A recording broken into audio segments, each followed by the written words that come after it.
ogsoonow inaan ku jecelahay أنا love you more than my life أنا أحبك يا حبيبي نكو بندامي مسانا ووجهدد عاشقيga laalo aad baan idin salaamaya bahda BBC waan idinka gudoomay mahad celintiina taariikh nololeedkayga markaan kaaga sheekeeyo taariikh nololeedkayga iyo meesha aan ku dhashay ba wax weeyaan xamar baan ku dhashay aniga waxaan ku barbaaray Hargeysa iyo Nairobi labadaas aan u dhaxeeyay fanka waxaan u leenahay xal ahaan waxa jira walaalahay badankoodu ma heesaan laakiin way gabiyaan waxa kamid ah gabar adeerkay dhalay oo la yiraahdo Xalwo Bilxan Cali Kulan oo gabaygii yamyam guur aan kala aado gabadha ka jawaabtay family marka gabiyaabay u badan yihiin wallahi Nairobi anoo jooga waxaan kamid ahaa koox la yiraahdo Fundisbaan halkan baan ka salaamaya kooxdeeda iyo abwaanadeeda waxa jirtay ciid baa soo galaysa waxay ahayd 2017kii adoo waqti waxay ahayd ciid ay soo galayso maalmaha kamid ah marka waxa ii yeeray abtigay Bulshaawi waa ninka tumaysta iyo Cabdi Mudalib ninka la xamiistaha ah iyo ninka heesta iskala Cabdirashiid Caaqilka ii yeeray heesta la ii dhibay heestuna waxay ku socotay Caaqilka kulay sameeyay laakiin hees jacayl ah tahay ma garanaysaa markaas way ila muuqataa wallahi horta waan ka helay waliba inta ka horskaan ka helay oo ma garanaysaa luqadaha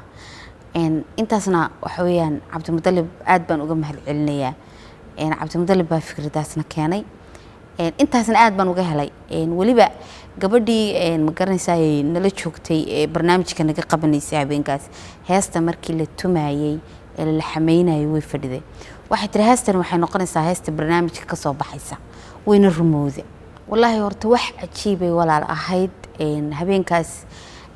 heesta oo la bilaabay ayaan imid ka bacdi fikradii oo Cabdi Mudalib keenay ayaa waxay noqotay wax kale cajiib bay ila noqotay aniguna waan ku qancay dadkii meesha fadhiyay way ku wada qanceen xaqiiqo waa la isku raacay habeenkaas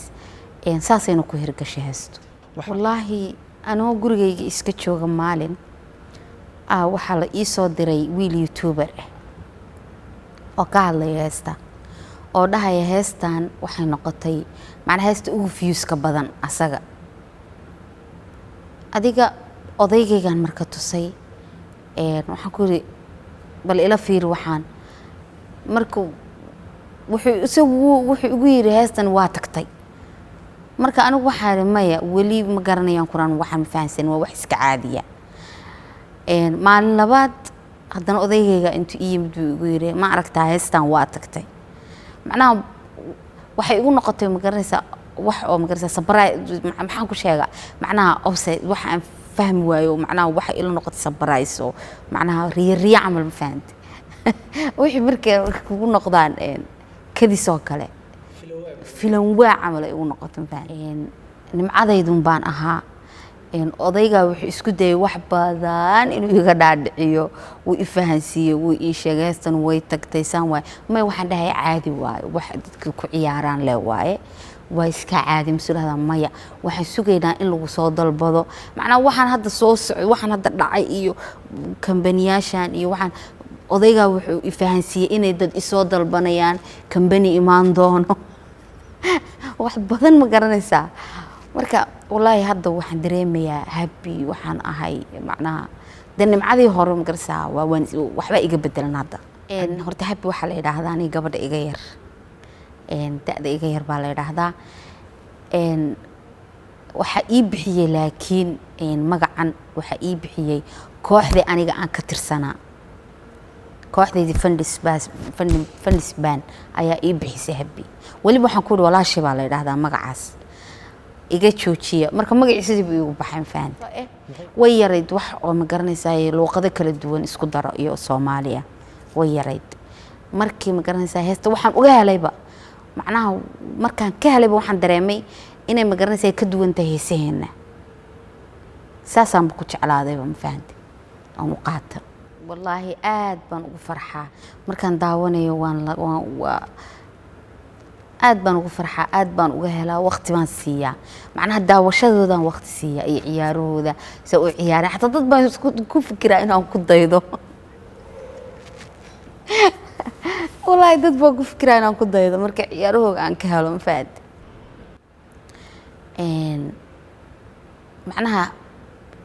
inuu qof walba istaago qof walba ixtiraamo macnaha magacii Soomaali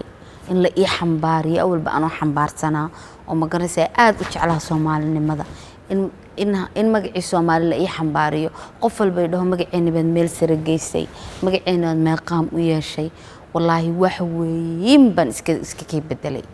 macnaha waxaan aaminsanahay inaan hadda Soomaaliyo dhan aan magacooda madaxa ku sito ogsoonow inaan ku jecelahay أنا love you more than my life أنا أحبك يا حبيبي نكو بندا ميمسانا ووجه دادا عاشقيقا